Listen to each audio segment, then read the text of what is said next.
Assalamualaikum warahmatullahi wabarakatuh. Perkenalkan, nama saya Muhammad Cispulo dari Fakultas Tarbiyah Prodi PAI Reguler semester 5. Di video kali ini saya akan menjelaskan bagaimana cara mengoperasikan Google Classroom, Google Meeting, dan juga PowerPoint.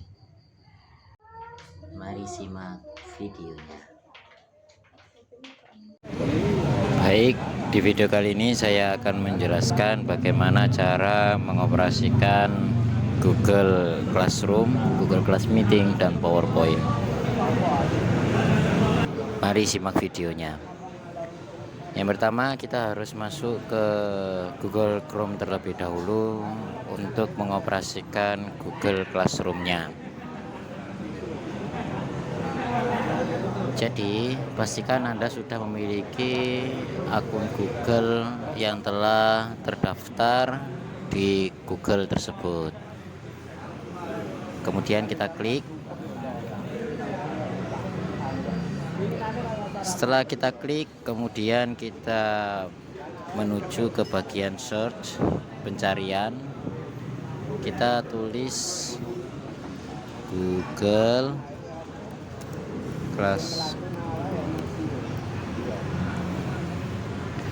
Oke, kemudian kita klik yang paling atas sendiri ya, karena ini yang berarti adalah halaman yang diutamakan atau disarankan, yang paling disarankan. Kemudian kita menuju ke login ke Classroom ya.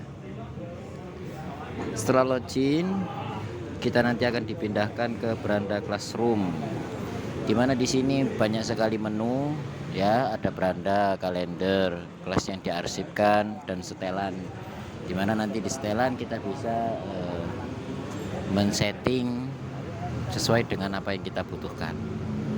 Di sini ada dua pilihan, ada buat kelas dan gabung ke kelas ya.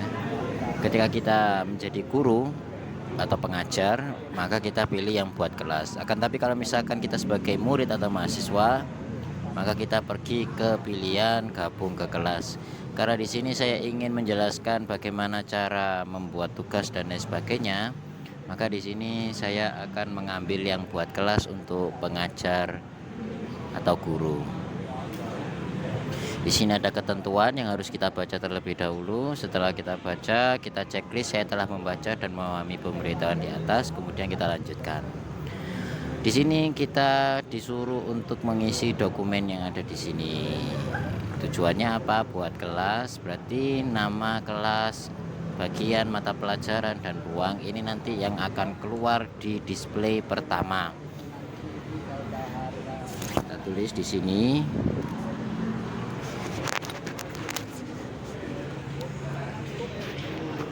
Kita tulis di sini,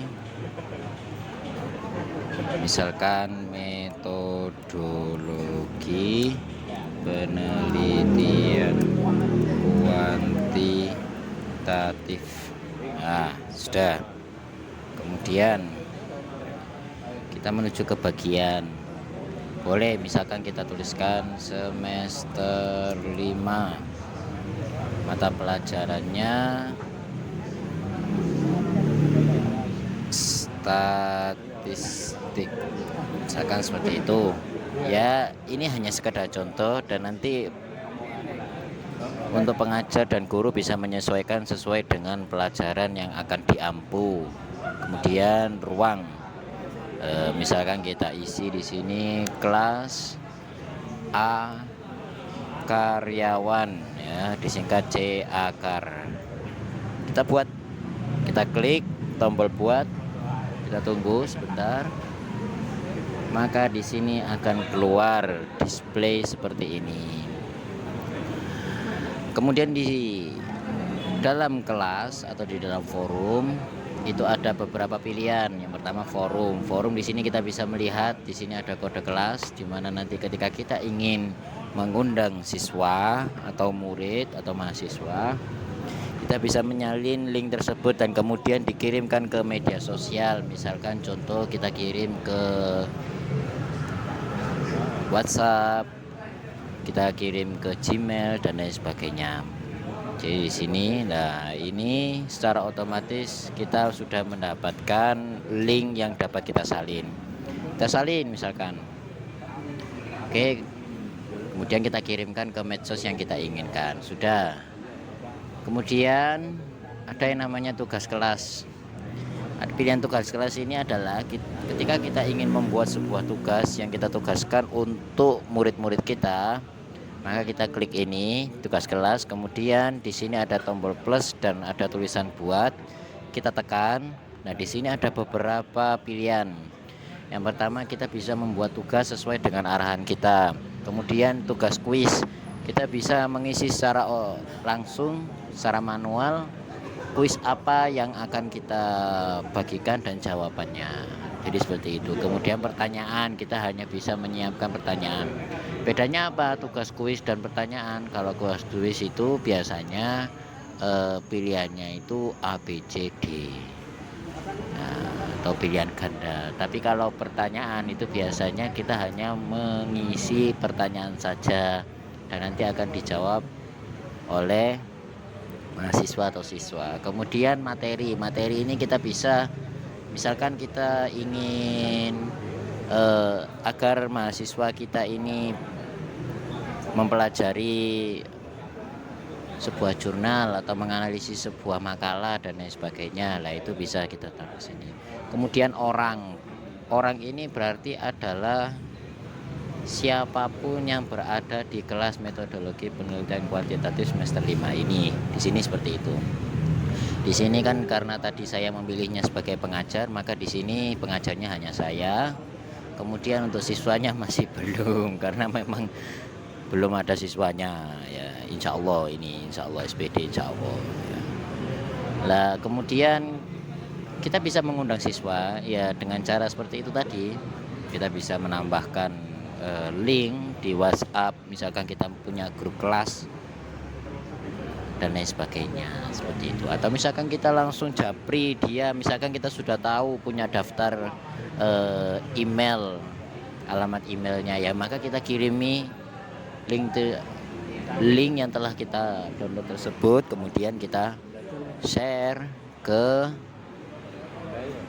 akun emailnya dengan cara yaitu di Gmail misalkan seperti itu. Kemudian nilai, ketika siswa atau mahasiswa itu telah mengerjakan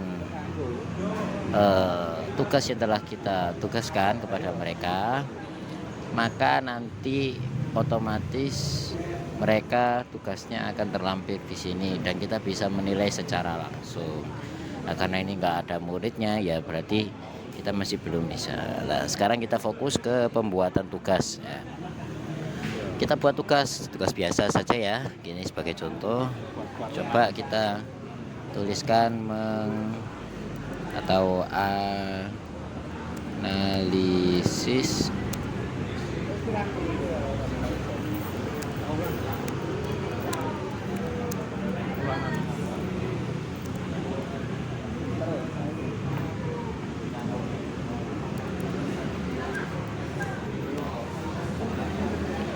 misalkan seperti ini. Misalkan kita suruh murid kita untuk mempelajari terlebih dahulu, kita bisa melampirkan sebelumnya. Jadi di sini petunjuknya harus kita isi. Pertama judul agar mereka itu bisa mengetahui ini disuruh ngapain sih, iki kok kenapa sih lah, ini biar mereka bisa tahu. Kita tulis judulnya di sini. Kemudian petunjuknya jangan lupa kita arahkan petunjuknya. Kenapa demikian? Karena petunjuk ini juga kadang mahasiswa atau siswa kurang teliti, maka kita harus penting untuk menjelaskan sejelas-jelasnya tapi dengan sesuai kebutuhan kita. Nah, kita bisa melampirkan beberapa pilihan. Di sini ada drive, misalkan kita punya akun Google Drive, maka kita ketika mempunyai sebuah seperti ini, kita punya makalah misalkan, bisa langsung kita share di sini. Nah, seperti itu. Maka nanti otomatis di Google Classroom mahasiswa dan siswa nanti akan keluar seperti ini ketika ini sudah kita tugaskan. Dan ini bisa kita tekan dan nanti akan keluar jurnalnya. Siswa dapat melihat file. Nah, siswa dapat mengedit file buat salinan untuk setiap siswa seperti itu. Kemudian kita YouTube, kita juga bisa menyertakan misalkan di sini video tentang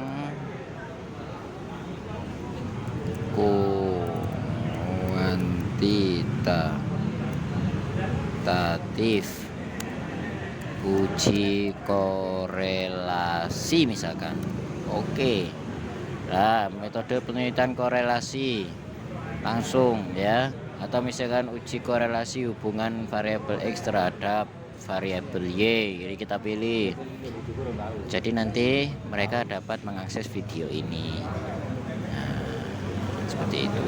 Jadi ketika mereka tekan ini, mereka bisa otomatis langsung pindah ke YouTube-nya dan melihat tutorial atau video yang kita buat. Seperti ini contohnya. Sudah, kita bisa silang. Kemudian kita bisa buat secara manual atau secara langsung. Jadi kita bisa membuat di sini ada dokumen, berarti sistemnya nanti Word. Kita bisa buat slide, berarti nanti sistemnya seperti PowerPoint atau PPTX. Kemudian spreadsheet ya.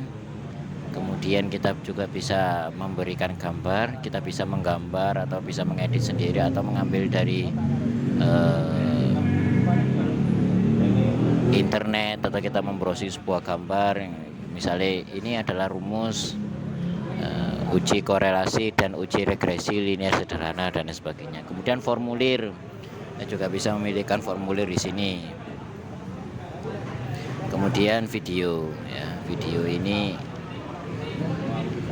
ketika kita bisa menggunakan video, jadi kita langsung kita videokan secara manual seperti itu. Kemudian upload, kita misalkan di PC atau di HP ini kita punya data, maka bisa kita langsung tautkan ke sana seperti itu. Jadi bisa langsung kita tautkan ke sini, nanti akan keluar di tugasnya. Atau kita punya link, misalkan kita punya link YouTube atau dan lain sebagainya yang digunakan untuk pelajaran siswa, ya boleh, bisa kita sertakan seperti itu. Misalkan di sini saya punya kan, nah ini saya startkan, sudah baca dan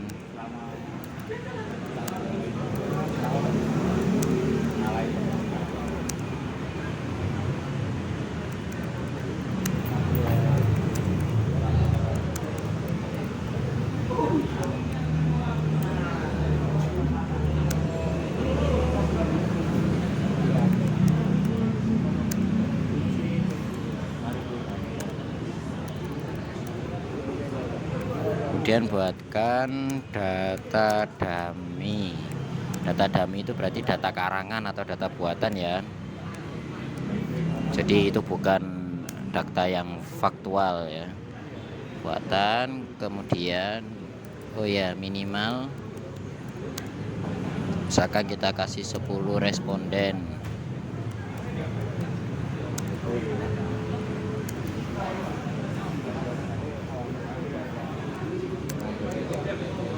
Hitung dan temukan hasil uji korelasi Pearson dan uji regresi dananya. Dan yang terakhir,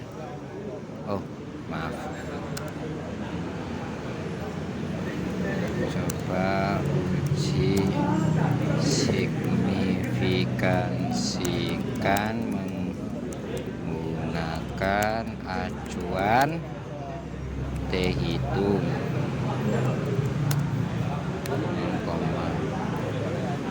Nah, misalkan seperti ini ya. Kita sudah punya ya. kita juga disuruh kan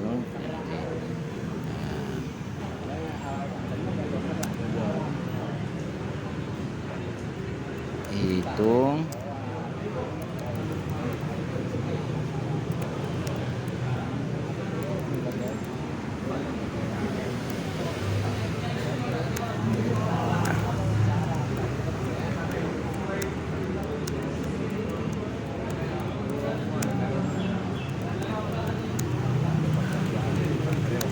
Word misalkan.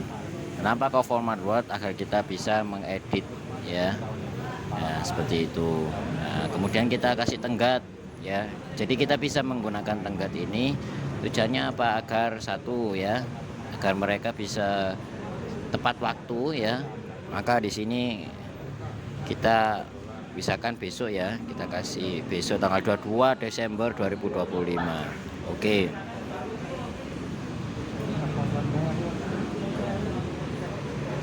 Oke. Ya, tutup pengumpulan tugas. Kemudian kita bisa buat topik atau tidak ada topik ya. Terus di sini kita bisa tutup pengumpulan tugas setelah batas waktu ya. Tapi kalau misalkan tidak dikasih tenggat ya juga tidak apa-apa sebenarnya. Jadi itu opsional saja sesuai dengan kebutuhan. Oke, kemudian kita tugaskan.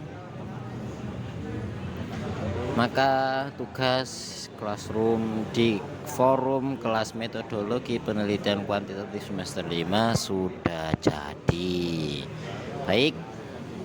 Kemudian nanti kita ke forum ya, nanti akan muncul seperti ini, kita tekan. Nah, ini nanti ada analisis dan latihan data dummy, berarti itu tugas yang kita buatkan. Kemudian batas waktunya ya, kita bisa mengedit sesuka kita.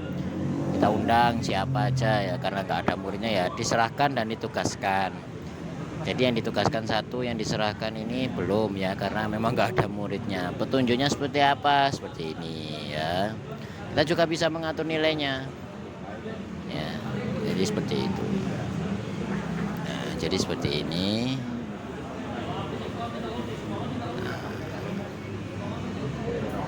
Jadi itu tadi bagaimana cara kita mengoperasikan Google Classroom sebagai pengajar.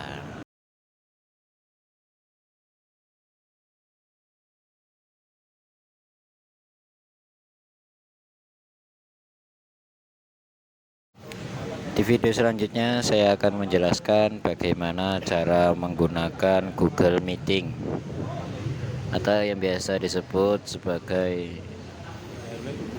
Zoom Meeting ya. Tapi di sini kita menggunakan aplikasi Google Meeting. Pertama-tama kita masuk ke Google Chrome sama seperti yang awal tadi. Kita masuk. Kemudian kita pilih akun kita yang akan kita gunakan ya. Kita bisa langsung mencari ke sini bagian search pencarian, atau kita bisa menuju ke Google Apps ini. Jadi Google Apps ini adalah berisi tentang berisi semua fitur-fitur yang ada di Google. Ada mulai dari Google Drive, akun ya, ini akun kita, Gmail, YouTube, Gemini, Maps, Google Search, kemudian kalender, news. Nah, di sini ada pilihan Meet ya, kita pilih ini. Kita tekan, sama saja, sebetulnya sama saja, cuman lebih enak dan kita tidak usah mengetik terlalu lama ya. Oke, panggilan Meet baru di web ini. Nah, itu tadi ya. Jangan sekarang. Oke, kita kembali fokus ke Google Meet-nya. Kita sudah berada di beranda utama. Di sini ada dua pilihan, ada rapat, ada panggilan telepon. Rapat ini ketika kita ingin menggunakan fitur meetingnya ini untuk dibagikan ke para siswa. Nah, untuk panggilan telepon ini ketika kita memiliki kontak ya, atau hubungi email. Misalkan kita ada daftar emailnya, langsung kita bisa masukkan ke sini, kemudian langsung bisa kita ajak untuk melakukan panggilan telepon. Di bagian rapat ada dua bagian. Yang pertama rapat baru, berarti kita sebagai guru ya, biasanya kita digunakan sebagai guru. Ada yang namanya masukkan kode atau link. Kalau misalkan kita menjadi murid atau mahasiswa, maka di sini kita masukkan link yang telah dikirimkan oleh dosen atau guru kita. Kita masuk ke rapat baru karena kita di sini menjelaskan tentang bagaimana cara mengoperasikan Google Meeting sebagai guru pengajar. Kita tekan di sini ada 3 pilihan. Yang pertama buat rapat nanti.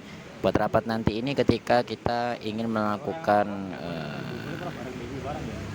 meetingnya tidak secara langsung ya. Biasanya ini nanti kita akan mendapatkan link, di mana link ini bisa kita share langsung ke media sosial, sama sistemnya seperti Google Classroom yang tadi saya terangkan. Jadi ini bisa kita salin, kemudian kita share atau kita sebarkan ke misalkan grup kelas di WhatsApp atau di medsos yang lainnya. Kemudian di sini ada rapat instan, mulai rapat instan. Jadi ini kita bisa langsung secara spontan atau secara langsung bisa instan memulai rapat ya. Jadi ketika di sini kita harus memastikan terlebih dahulu apakah mikrofonnya bisa ya. Kita bisa menggunakan mikrofon dan kamera atau lanjutkan tanpa mikrofon dan kamera. Nah, biasanya ketika pembelajaran melewati Google Meeting, di situ kita nanti para siswa disuruh untuk mematikan mikrofon ya. Jadi misalkan meetingnya ini tujuannya untuk presentasi kelompok siswa ya kan, ya maka ya siswa yang bertugas itu saja yang menghidupkan mikrofon. Tujuannya apa? Ya agar tidak mengganggu proses meeting atau seperti itu. Kita gunakan lanjutkan tanpa mikrofon dan kamera ya, karena saya belum mandi, maaf ya. Nah, di sini sudah terhubung ya, kita sudah terhubung. Nah, di sini kita bisa menambahkan orang, karena ini tidak ada orang yang saya tambahkan, jadi tidak bisa ya, tidak ada tampilan. Biasanya ketika kita memiliki murid ya, atau memiliki orang-orang yang kita hubungkan atau tambahkan orang ini, ketika kita sudah menambahkan itu, nanti di sini ada beberapa thumbnail ya, dimana nanti itu ada misalkan di sini muridnya Jono, Joni, Jontor ya, di sini ada 3 orang. Itu nanti ada namanya dan ada seperti ini, ada gambar, ada fotonya. Ini salin, kita bisa menyalin link ini, dan link ini hanya digunakan untuk sekali pertemuan saja. Maka ketika meeting ini sudah selesai atau kita matikan kameranya atau para siswa itu sudah keluar, maka ini sudah tidak bisa digunakan lagi atau sudah kadaluarsa. Kita matikan, kembali ke layar utama. Kemudian di fitur yang terakhir ada jadwalkan di Google Calendar. Jadi kita bisa memanfaatkan Google Calendar ya. Misalkan kita tidak ingin secara langsung atau dalam waktu dekat ini melakukan Zoom meeting ya, maka kita bisa menyertakan, misalkan kita ingin tanggal berapa gitu, misalkan tanggal 25 Desember besok ada Zoom meeting. Nah, kita bisa buat di sini, kita tambahkan judul misalkan seperti tadi, metodologi penelitian kuantitatif, jam berapa sampai jam berapa, tanggalnya tanggal berapa, sepanjang harinya ini kita tidak checklist ya. Cari waktu, misalkan kita cari mana jam berapa gitu, dan kita sesuaikan saja sesuai dengan kebutuhan kita. Terus di sini juga ada beberapa penjelasan ya. Di sini ada sibuk, itu tersedia ya. Ada tambahkan deskripsi, jadi kita nanti meetingnya ini fokusnya kemana dan lain sebagainya. Kita bisa mengundang orang lain atau melihat daftar tamu. Jadi nanti di sini ada tamu, yakni ya murid-murid kita itu nanti itu semua akun Google-nya akan terekam di sini ya, seperti itu. Kita bisa untuk tidak mengundang orang lain juga bisa, atau tidak melihat daftar tamu juga bisa. Jadi nanti kita tidak tahu siapa saja yang hadir di sini. Kita keluar. Baik ya, itu tadi cara mengoperasikan Google Meet atau Zoom meeting. Jadi untuk pengajar kita harus tahu ini mikrofonnya bisa ya, itu harus dicek terlebih dahulu, dan kemudian jangan sampai salah dalam mengoperasikannya. Dan mudah-mudahan video ini dapat bermanfaat.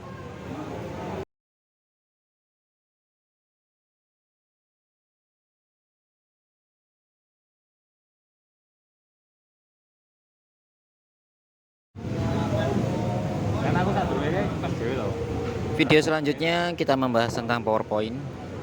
Bagaimana cara mengoperasikan PowerPoint, mulai dari kita membuat slide untuk presentasi, atau kemudian kita juga bisa memasukkan transisi untuk perpindahan masing-masing slide. Kemudian kita juga bisa menambahkan animasi untuk menganimasikan elemen-elemen yang ada dalam slide yang kita buat ya. Jadi PowerPoint ini kita masuk ya, langsung saja kita masuk ke PowerPoint-nya. Jadi PowerPoint ini itu digunakan untuk presentasi. Ketika kita ingin melakukan sebuah metode pembelajaran yang melibatkan audio visual atau visual saja, atau video ya, sebuah video. Kita ingin menggunakan audio visual sebagai bahan pembelajaran kita, maka presentasi ini adalah metode yang paling tepat menurut saya.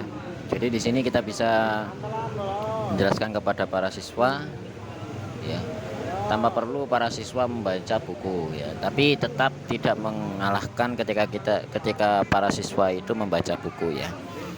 Jadi di sini hanya sebagai jalan untuk mempermudah siswa untuk memahami sebuah materi atau pembelajaran. Di sini ada beberapa pilihan, sama seperti Microsoft Word ya. Ada pilihan new, berarti kita langsung membuat ya. Kemudian ada open, berarti ketika kita membuat sebuah presentasi ya, kita punya presentasi yang telah kita buat. Nah, itu nanti kita bisa buka di sini. Kemudian ada pilihan di sini di new, kita bisa membuat blank presentation, berarti kita membuat mulai dari nol, atau kita bisa membuat presentasi dari tema-tema atau template yang telah disediakan oleh fitur PowerPoint. Karena kita ingin menjelaskan, kita ingin mengetahui bagaimana cara mulai dari nol proses pembuatan presentasi, atau bukan presentasi ya, pembuatan PowerPoint, maka kita di sini pilih blank presentation. Hampir sama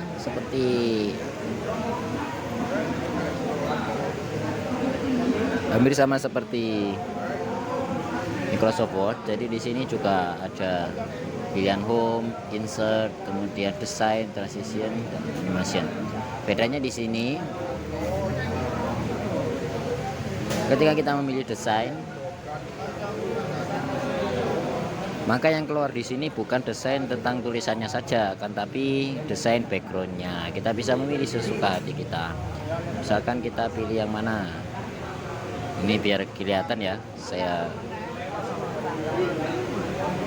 misalkan terlihat backgroundnya berubah beserta tulisannya ya. Bisa pilih yang lainnya. Nah, kita juga bisa menggunakan varian warna yang lainnya. Misalkan kita ingin buat warna yang lebih serius lah, karena ini mahasiswa ya kan, kita pilih warna yang lebih serius. Misalkan kita pilih warna yang inilah ya. Tapi tetap ketika kita mengoperasikan PowerPoint, yang pertama kali kita perhatikan adalah desain, transisi, dan animasinya. Mengapa demikian? Ketika kita membuat sebuah PowerPoint, kita harus memperhatikan desain, transisi, dan animasinya yang sekira tidak mengganggu konsentrasi belajar siswa. Jadi kita buat yang simple tapi tetap dengan desain yang tidak membosankan. Nah, kita bisa menambahkan di sini misalkan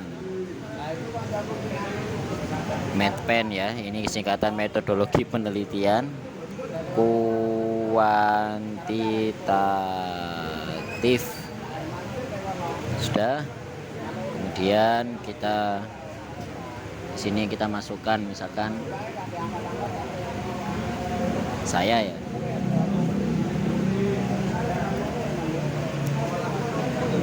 Oleh Muhammad Hizbullah. Home. Kita kembali ke home untuk merapikan tulisannya. Kita juga bisa menggunakan tulisan yang kita inginkan. Misalkan kita di sini ingin menggunakan apa, ya terserah, bebas. Kita bisa memilih. Kita bisa nge-bold tulisannya agar terlihat ya. Kita bisa mengubah warnanya juga. Misalkan kita ingin warnanya itu putih ya, biar kelihatan. Yang terpenting yang perlu kita perhatikan juga adalah warnanya. Yang penting agar siswa itu dapat melihat secara jelas. Karena kadang kasusnya ketika PowerPoint ini dipindahkan atau divisualisasikan di proyektor, itu kadang terlihat tidak jelas. Atau tulisannya ini kadang buram. Mengapa? Karena warnanya tidak sesuai atau penyesuaian warnanya ini sulit untuk dilihat. Di sini ada menu tambahan new slide. Kita bisa menambahkan slide. Kalau misalkan kita ingin blank atau kita ingin sama seperti ini, kita tinggal langsung saja kita tekan ini sini. Tapi kalau misalkan kita ingin opsi yang lainnya, kita tekan new slide yang ada tanda panahnya ini. Kemudian di sini ada beberapa pilihan. Misalkan saya ingin di sini membuat yang mana ya? Misalkan saya ingin membuat yang ini misalkan. Ini untuk yang kedua saja. Misalkan buat biasanya ketika presentasi itu ada latar belakangnya ya.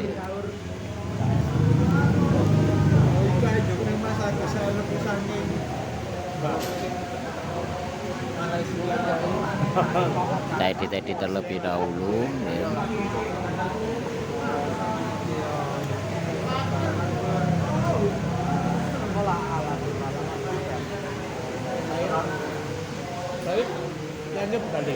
Iya, pemeran PP-nya yang kelar.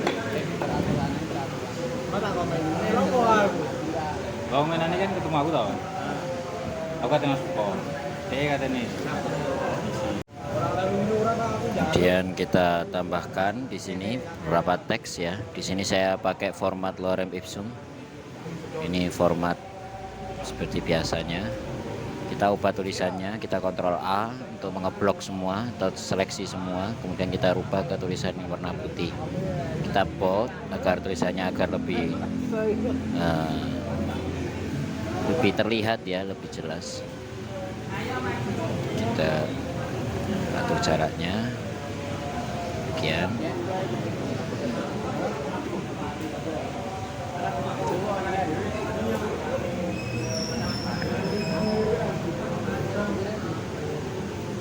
Terus lagi ini kurang besar ya, saya besarkan terlebih dahulu. Kategori semua. Dan jangan lupa dan kita kontrol B. Sudah. Maka telah jadi slide pertama. Kemudian slide yang kedua. Sekarang kita tulis di sini rumusan masalah. Dan di sini tujuan penelitian. Kita klik di sini lagi, Ctrl V. Kita klik di sini lagi, Ctrl V. Ya, dan kita bisa juga tulis di sini ya. Tulisannya kita kecilkan lagi. Misalkan ada penjelasan tambahan ya, kita bisa kecilkan tulisannya. Maka di sini kita bisa tahu bahwasannya ketika kita bisa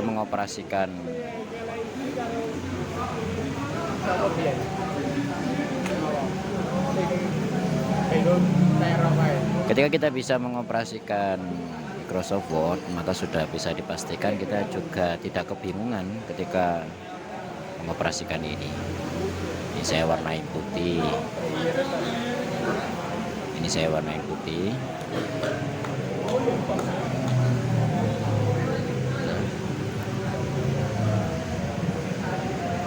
Ini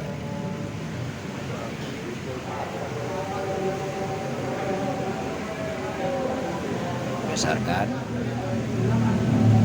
kita upload semua saja agar terlihat ya. Sudah. Kemudian kita buat lagi slide yang baru.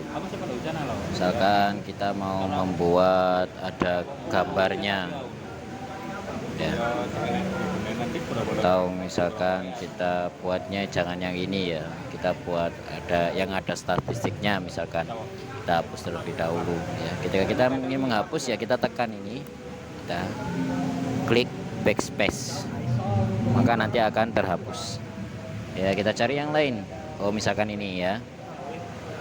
Nah, kita di sini bisa menggunakan tabel ya, misalkan kita buat tabel. Oke, saya kembalikan. Atau kita bisa menggunakan ini apa, grafis, atau kita buat yang lebih bagus ya. Ini misalkan udah kita isi di sini, ini isinya apa saja, kategorinya apa ya, karena ini untuk mempersingkat waktu ya, jadi tidak saya isi. Misalkan di sini pembahasan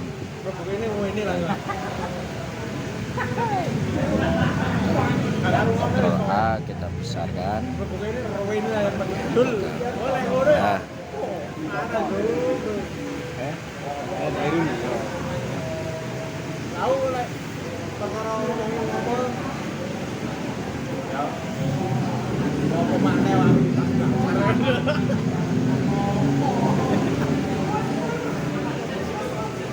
si terakhir itu si brodol itu Untuk pedal banget. ya pedal itu kalau terakhir itu tambahkan slide lagi untuk kesimpulan misalkan. Enggak. Ya, ini sesuka kita ya, sesuka kita sesuai yang kita ingin apa gitu. Misalkan kita inginnya di tengah, kesimpulan kita Ctrl A, Ctrl B untuk menebalkan tulisannya. Misalkan kita ingin Ctrl I ya, biar tulisannya miring bisa. Ya itu tadi kesimpulannya, ketika bisa mengoperasikan Word ya, maka sudah bisa dipastikan tidak kebingungan mengoperasikan PowerPoint ini. Tambahkan lagi, kita tambahkan beberapa tulisan.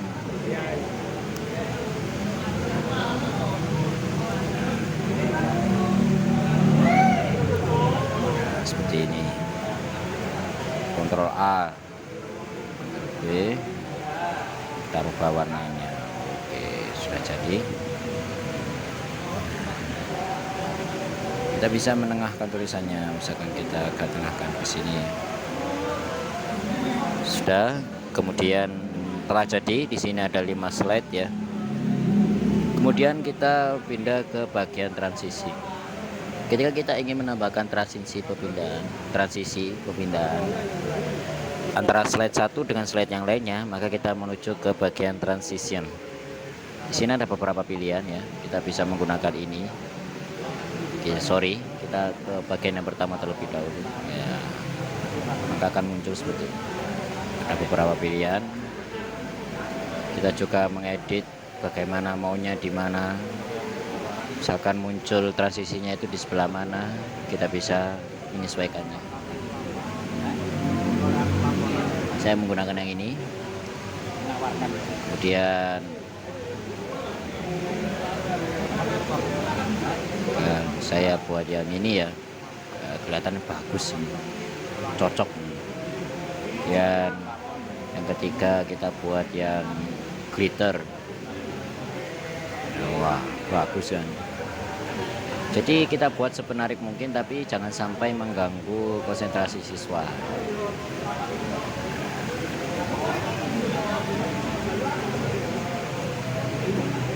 Vortex.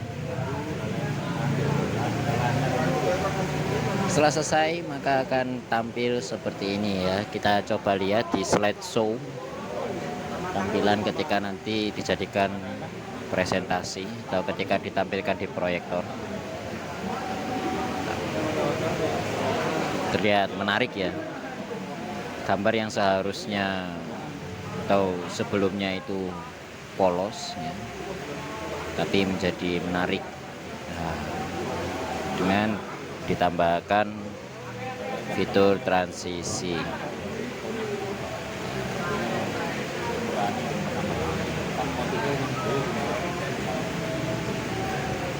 Kita kembali. Kemudian kita ke bagian animation. Ketika kita ingin menambahkan sebuah animasi atau gerak atau gerakan maksudnya bagaimana ya? Jadi ketika kita ingin menganimasikan elemen-elemen, jadi ini kita sebutnya sebagai elemen ya, yang ada di PowerPoint, maka kita masuk ke bagian animation.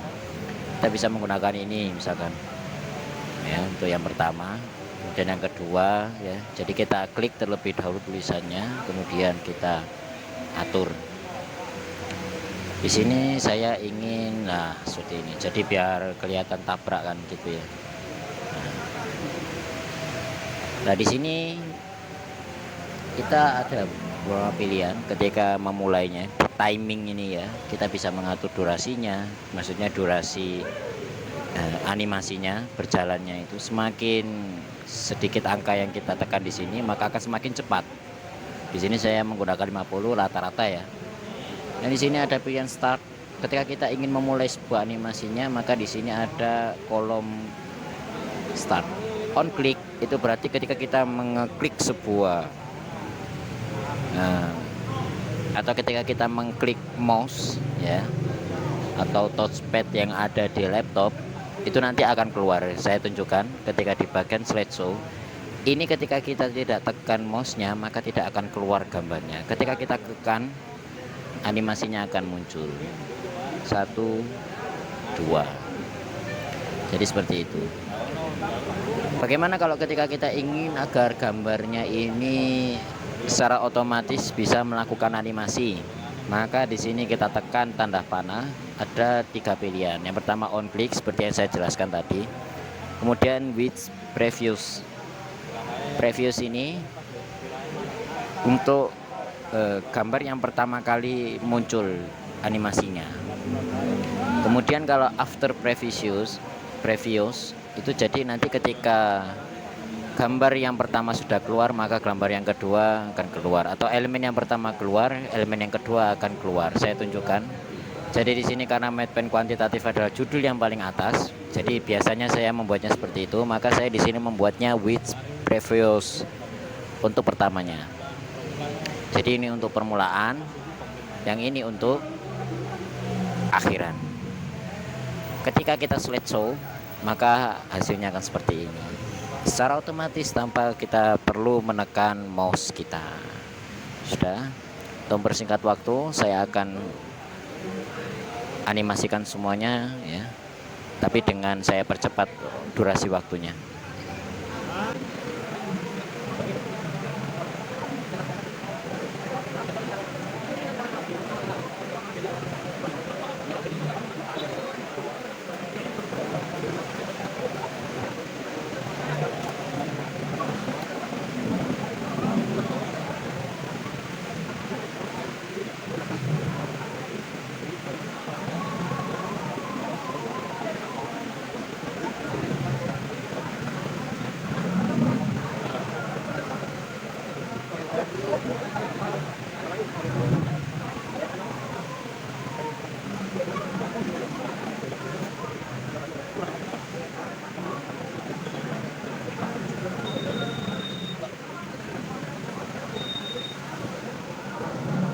Setelah jadi maka inilah hasilnya. Nah kan mau toko luar. Desainnya menarik ya. Wow, amazing Ono sih beberapa. ya. Karena kan rapi dulu. Tom kebanyakan mau main TV, lemari.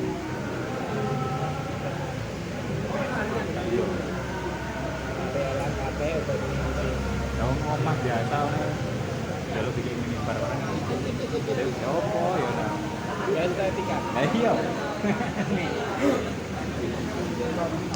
Baik tadi ya. Kemudian kita bisa bagaimana cara kita membuat PowerPoint. Kemudian kita juga bisa langsung menyimpannya. Baik itu di save, berarti nanti akan tersimpan di sini, atau save as, berarti nanti akan tersimpan di komputer kita atau PC kita. Baik, demikian tadi